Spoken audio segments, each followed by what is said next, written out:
Courtney Thorne-Smith. We were chatting. Hi. Tune in tomorrow for the Actress of the Night. So tonight on the show, it's the man behind Bare Knuckle Fighting. It's David Feldman on the show.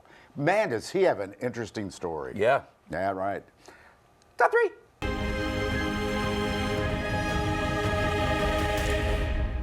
It was Elizabeth Shue, the actress in Cocktail. You know, she only tells us when we're wrong. I know. It's Megan in the control room. There she is. I'm Megan. Don't shy away. Let the world see your radiance. Hey, VD. Yes, sir. When is VD?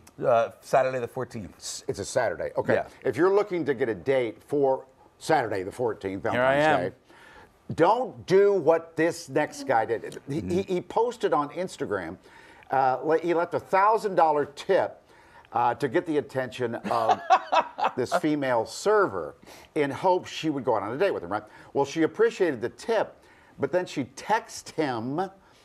They did exchange numbers. I have a boyfriend, but thank you for that gracious, the tip, $1,000. And then she signs it, thanks for the tip, love. My boyfriend and I needed rent money for this month, so thank you for the $1,000. See, this. It really. If I had fallen asleep and just woke up, I would think that was a story about me. Do you have? I left a girl in the bar once. Explain this. We went to the Manioc Brew Pub and. First date? No, we had been talking a little bit. Oh. Yeah, and it was, this was a really long time ago. She just started talking like another guy in front of me. And it was so rude and so, really, very rude. And I finally was like, and I didn't really want to go out in Manioc. I didn't, Manioc's a hassle, respectfully. And I just said, I'm going home. You got to find a way home. Oh, but you did announce you're leaving. I told her I was leaving. I had picked her up, so I was like, you're going to have to find another way home. Those were my exact words. You're going to have to find another way home. This was actually before Ubers and things, and this is probably 20-something years ago. Call a cab, whatever you got to do. Let that guy take you home, but it ain't going to be me. I left. Didn't settle up the tab either. Did she ever contact you again? No, she went on to become a reporter. Oh, really? Would I know her? No, I don't think so. She's out of the business now, but. Dang, that's smooth. I did this. I met this woman, really good looking, at a convention. So she lived in San Diego. I was living in San Francisco at the time. So my memory of it was just fantastic. We've got to get together. I'll fly you up. Oh.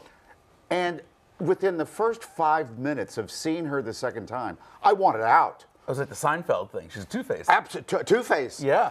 And so this is back when we wore pagers. I reached down. We hadn't been together 10 minutes in a restaurant.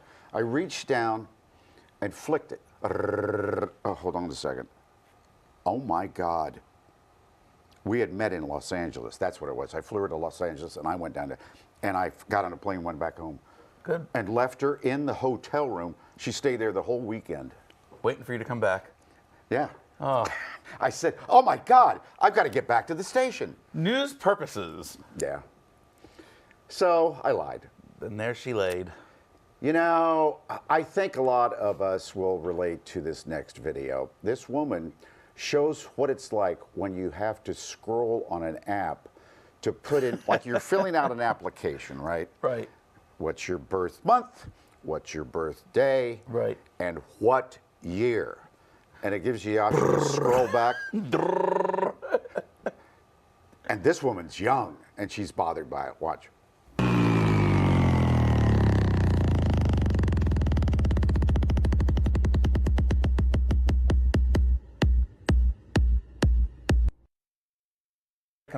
I've heard it compared to the wheel on The Price is Right, too. Yes. The big spin. Yeah.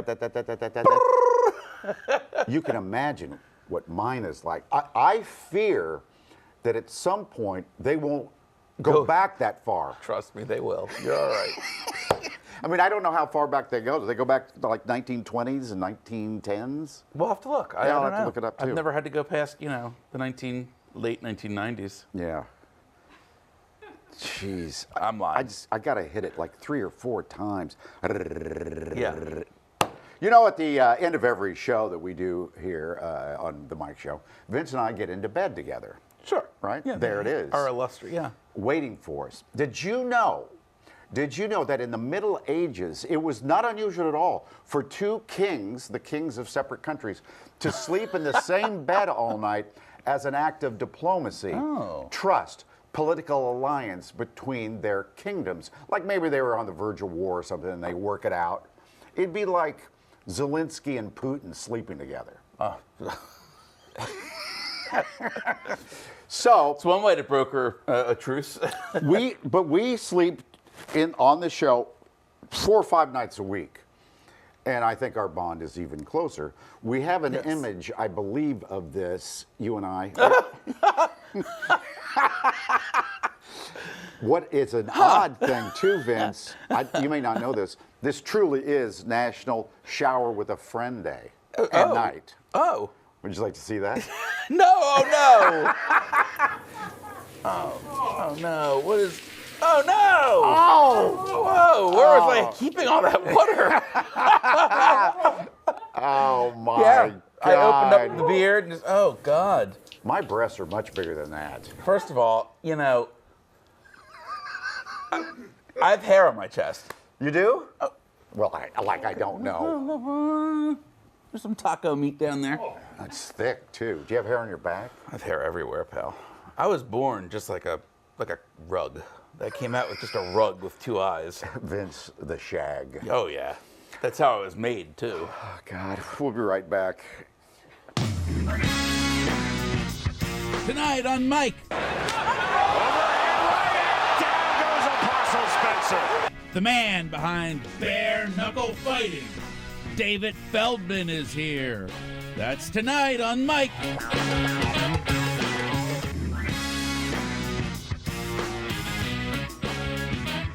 This is like a sport like no other. This is for dogs, and this is what people want to see. All these fighters that step in here are warriors. Combat fighting in its purest form. You can hear fist to skin. It's a sound you don't ever forget. There is no show in the world like the BKFC. We're going to take this thing all the way to the top now.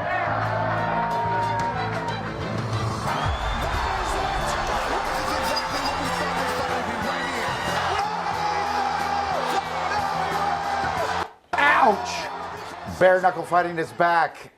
And you know who we can thank? David Feldman. Good to see you. Thanks for having me, Mike. And you know Vince. Good to see you. Thanks, Vince. What do you have in your lap? So what I have here is, this is actually the championship belt that they're going to fight for on Saturday night. This is the heavyweight championship of the world. We have Ben Rothwell, former UFC world title challenger, taking on two-time heavyweight world champion Andrei Arlovski for the championship. So that's what this belt's for. This belt is just a mini belt for you. Oh, thank you. Thank you, David. I just want you to fold that up, put that on your desk, and we're all good. Oh, man. Well, is it sold out?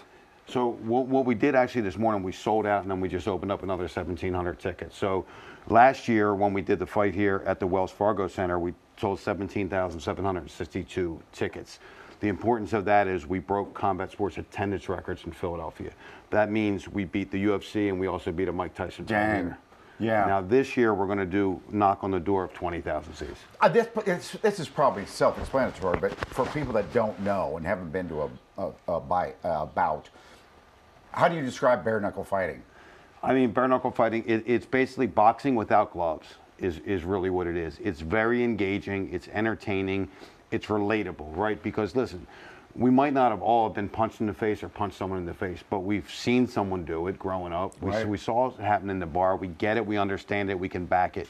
Now these guys are all very well seasoned professional combat sports athletes from boxing or mixed martial arts, and now a lot of them are coming through the ranks up through bare knuckle. So it's getting very, very popular. You have an amazing story because bare knuckle fighting, I guess the last time it was okay to do it in the United States was back in the 1880s, right? Yep, 1889. 1889. Yep. And then states really were opposed to bare knuckle fighting, right? Yes. So when I started this journey, I was a former professional boxer. My dad trained world champions, and then I got into promoting boxing, and then I was the first guy in Pennsylvania to promote mixed martial arts.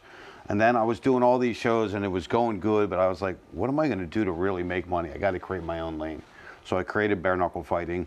I had one of the fighters that fought for me was actually a traveler. So he did underground bare knuckle fights in fields. Like what they would do is families would have a problem with another family. They would bet money over in Ireland and Scotland, and they would fight bare knuckle fights in the fields. But what I heard was, when I watched it, I heard that sound and I was like, wow, that's an incredible sound for a combat sports guy. Like that's an incredible sound. So I said, let me just, try to do this. So I was able to do an event at a native casino, Fort McDowell Casino in Arizona, Scottsdale, Arizona. We sold it out like in no time, and we did 770,000 people logged in to buy the event, but the site crashed. So you knew. So I didn't get paid, but I knew. People wanted it, Yep. but a lot of legislators didn't think it was proper. Absolutely. I mean, the hardest job in this, look, we're selling out arenas really all over the world now, but our hardest job was breaking perception. The perception was, it was a backyard street fight. It's very brutal. They shouldn't be allowed to do this. But what we have now is we actually have data from 7 years of fights now that says that we have less injuries than boxing or mixed martial arts. But there is plenty of blood. Sure. If your fist is hitting somebody's face, Sure. there's going to be blood. So we have more lacerations than boxing or MMA. But guess what they do? We have 2 plastic surgeons in the back. They send them to the back. They stitch them up. They go home in 2 weeks. They're better. It's a good time. Yeah. And maybe not for the fighters, but I went last year. It is a fun atmosphere. It's a big fight atmosphere. There's production value to it. I mean, it's sort of, it's a legit thing. I mean, it's fun. I'm going. Good. Saturday night. Yep. What's the? Why did you stuck with it? You had like 25, 26 no's from different states, but you stuck with it. And if you don't mind telling me, it became really difficult for you in 2016. You couldn't get it off the ground. You were going through health issues too. Yeah. Yes. Yeah. And you went, what was the Commodore Barry Bridge? Commodore Barry Bridge. Yeah. What were you going to do? Yeah, I was going to jump off it. I got turned down again by another state. I had like $200, almost $300 to my name. I bet everything I had on this. I was, things at home weren't great at the time, and I got diagnosed with cancer. And I was just like, this is it, man. So I went to that bridge, and I grabbed a hold of it. And my mom, backstory is my mother was actually a victim of very bad domestic abuse, where she was paralyzed from a man. So she was put in a wheelchair for pretty much my whole life. And she painted these pictures. She had a paintbrush in her mouth, and she would paint these pictures. So I have a picture, and every time I get, I'm going to quit, this just doesn't work for me anymore, I look at those pictures and I go, she did that, and she fought through everything. So her picture actually popped in my head as I grabbed that rail. And I just pushed away from it, and I made a video to myself, and I watch it 10 times a year. Just I'll never be in that position again. And I said, I'm gonna just work as hard as I can to do what I need to do, take care of my family. And this thing is now a global phenomenon. It's crazy. It's so crazy how big bare knuckle fighting is across the world. 10 years later. When I did this, the first fight we got legal was June 2nd, 2018. I was the only bare knuckle fighting promotion in the entire world. Now there's over 200 bare knuckle fighting promotions all over the world. It's crazy, all over the world. You're buying drinks tonight, then. You got it. You got Bring the belt. I'm bringing you guys down. Yep, absolutely. Okay, well, I guess we'll see you Saturday night. Yeah, it's going to be a great time. Like I said, we already sold out. We added more tickets, so there are some tickets available at bkfc.com, but we're going to sell that out again, and it's just going to be a phenomenal, entertaining night. Just real quick, because I don't know the rules. How many rounds? 5 2-minute rounds. 5 2-minutes. What's the fastest fight ever? 7 seconds. 7 seconds. 7 seconds. Boom! World's fastest knockout in any combat sport. 7 seconds. 7 seconds. You've knocked one out in 7 seconds, haven't you? Well, you talking about my sex life? Nope. We'll see you Saturday. Thank you so much. And we're coming right back.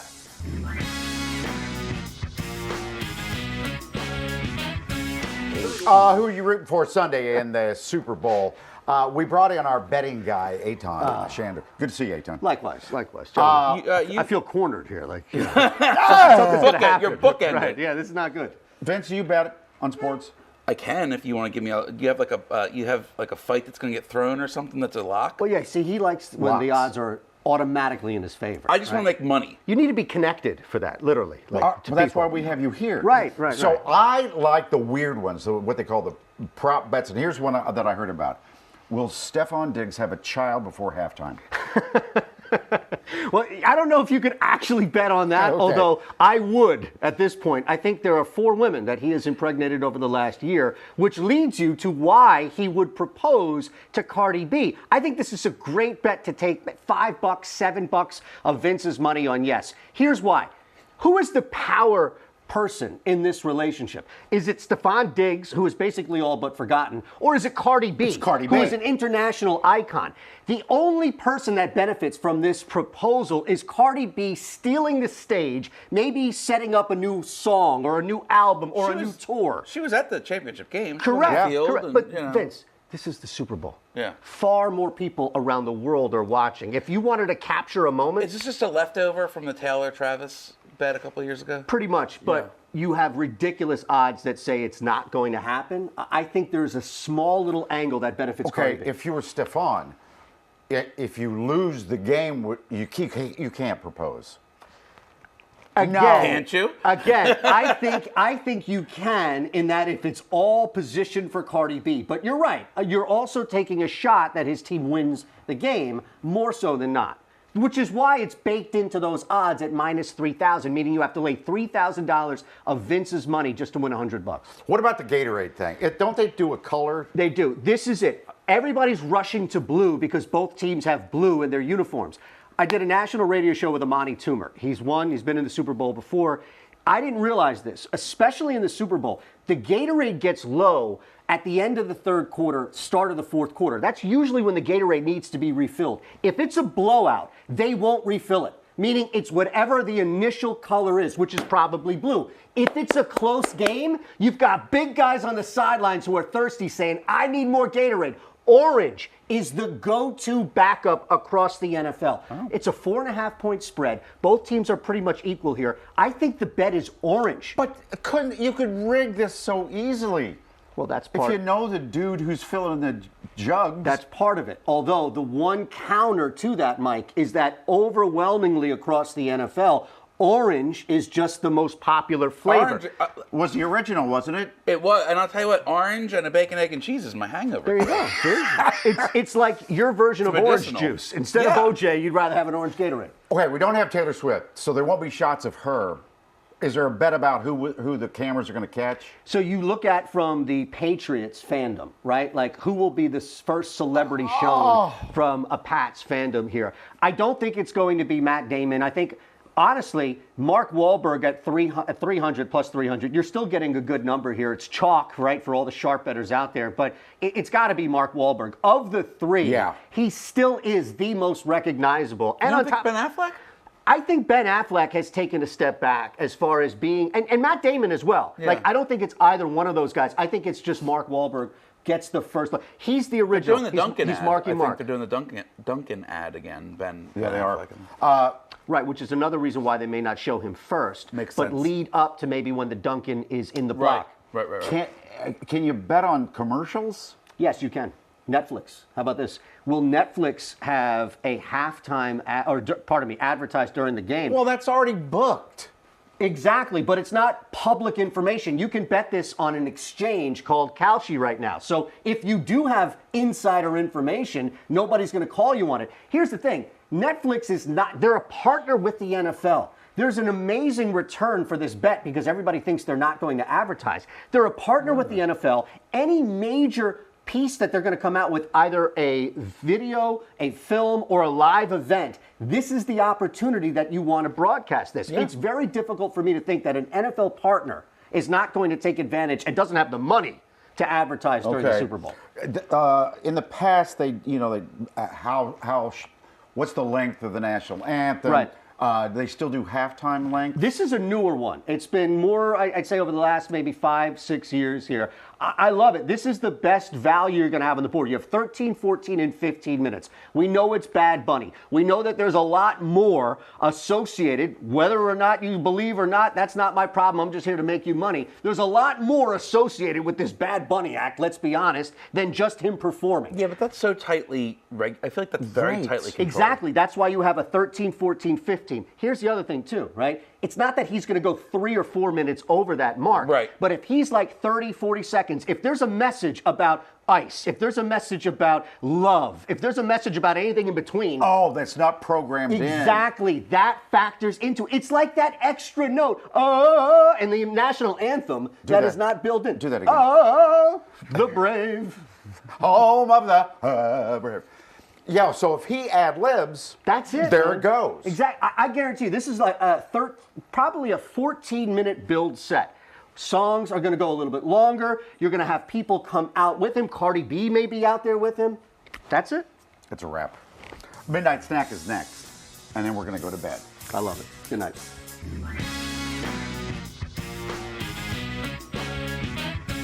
Okay, we're running out of time, so we're going to have to do this fast. The Midnight Snack. It's called Pretz. So they're like breadsticks that taste like pizza. All right.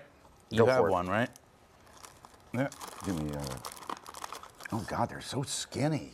Yeah, they are. They're dainty little fellas. Oh.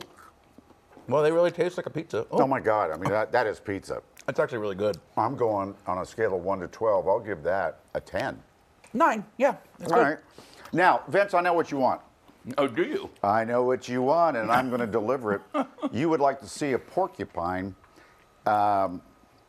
eating sweet potatoes. Don't Darn you? it, you do know what I want. Oh, gosh. Have we ever cleaned this blanket? What do you think the porcupine says to the doctor? What is it? You'll feel a small prick. Oh, God. We'll see you. I'll see you on Good Day Philadelphia in the morning. Those Okay. pretzel things are good. They're delicious. In fact, I'm going to get another one. Yeah. Oh. Good night.